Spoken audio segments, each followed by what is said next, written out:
Assalamualaikum warahmatullahi wabarakatuh. Perkenalkan nama saya Muhammad Iqbal Prayogo dari 12 IPS 2 absen 25. Di sini saya akan menjelaskan tentang pemberontakan RMS atau Republik Maluku Selatan. RMS adalah gerakan separatis yang bertujuan ingin memisahkan diri dari negara Indonesia Timur atau NIT dan RIS atau Republik Indonesia Serikat. Pemberontakan RMS diproklamasikan pada 25 April 1950 yang diberlokasikan di Ambon sebagai markas pusat. Tokoh yang mendirikan pemberontakan RMS adalah seorang mantan jaksa agung di negara Indonesia Timur bernama Dr. Christian Robert Stephen Somokil. Pemberontakan ini merupakan kelanjutan dari pertentangan antar golongan unitaris dan federalis yang telah berkembang tahun 1946. Selain itu, pemberontakan ini juga bagian pergolakan di Makassar sejak pemberontakan Andi Aziz pada awal 1950. Pemberontakan RMS dilatar belakangi adanya keinginan mempertahankan negara federal. Di sini saya akan menjelaskan latar belakangnya. Berdirinya pemberontakan RMS dilatar belakangi oleh kondisi situasi politik Maluku yang sedang tidak menentu, terutama setelah konferensi meja bundar atau KMB. Masa peralihan RIS menimbulkan ketegangan dalam masyarakat Ambon.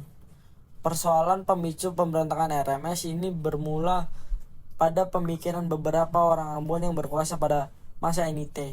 Hal tersebut mengakibatkan masyarakat Ambon mengalami pertentangan sebagai terpecah menjadi dua kelompok, yakni kelompok Republik dan yang berorientasi pada nasionalisme Indonesia.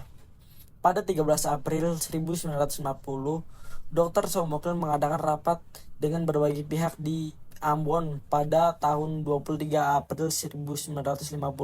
Dr. Somokil menyelenggarakan rapat rahasia di Tulehu. Hasil rapat tersebut melahirkan sebuah gagasan untuk mendirikan Republik Maluku Selatan.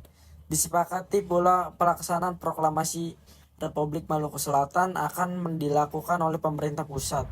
Pemerintah daerah yang ditunjuk untuk memproklamasikan Republik Maluku Selatan adalah Kepala Daerah Maluku Selatan J. Manutuhu. J. Manutuhu dipaksa hadir dalam rapat rahasia Dr. Somokil. Di bawah ini tekanan pasukan KNIL, J. Manutuhu akhirnya mensetujui pemerintah terkait proklamasi Republik Maluku Selatan. Menindaklanjuti hal tersebut, pada 25 April 1950, pemerintahan Maluku Selatan mengikrarkan proklamasi Republik Maluku Selatan. Selain itu, Dr. Somokil menjabat sebagai Presiden RMS. Menjelang waktu proklamasi, Dr. Somokil sudah berhasil menghimpun kekuatan pasukan KNIL dan pasukan Barat Hijau yang terlibat dalam pemberontakan Andi Aziz di Ambon. Sebenarnya Dr. Somokil itu terlibat dalam pemberontakan Andi Aziz, namun ia berhasil kabur ke Maluku, memindahkan pasukan KNIL dari Makassar ke Ambon. Pemberontakan Andi Aziz dan pemberontakan RMS memiliki kesamaan tujuan, yakni ketidakpuasan mereka terhadap proses kembalinya RIS ke negara Kesatuan Republik Indonesia. Di sini saya akan menjelaskan tentang upaya mengatasi pemberontakan RMS. Awalnya pemerintah pusat mengirim Dr. Lei Mena untuk melakukan misi perdamaian ke Ambon, Maluku, namun misi perdamaian yang terdiri dari politikus, pendeta, dokter, dan wartawan tersebut digagalkan. Pemerintah pusat lantas memutuskan untuk menumpas tuntas Republik Maluku Selatan dengan kekuatan bersenjata, dan dibentuklah pasukan ekspedisi APRIS atau TNI di bawah pemimpin kolonial AA Kawilarang. Pasukan ini mulai menghancurkan pos-pos penting RMS pada 14 Juli 1940. Pemberontakan Republik Maluku Selatan berusaha bertahan dengan memblokade, menghancurkan kapal-kapal pemerintah yang telah memusatkan kekuatannya di Pulau Seram dan Ambon, serta menguasai perairan laut Maluku Tengah.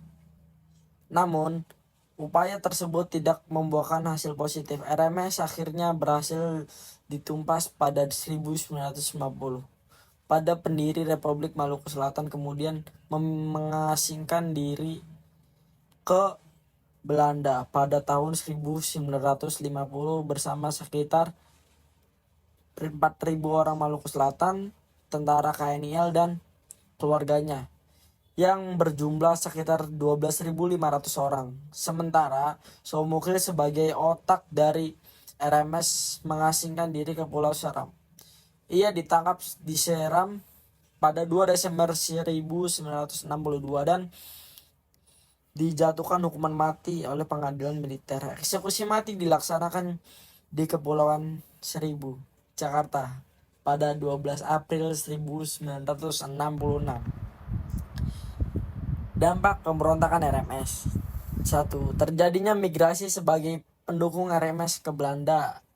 Ada sekitar 15.000 rakyat Maluku yang migrasi ke Belanda. 2. Gerakan RMS muncul kembali dengan mengajukan tuntutan kepada pemerintah Indonesia melalui pengadilan di Den Haag, Belanda, tentang pelanggaran hak asasi manusia atau HAM yang pernah dilakukan pemerintah Indonesia terhadap aktivis RMS. 3. RMS juga menyerukan kepada pengadilan untuk menangkap Presiden SBY kalau berkunjung ke Belanda.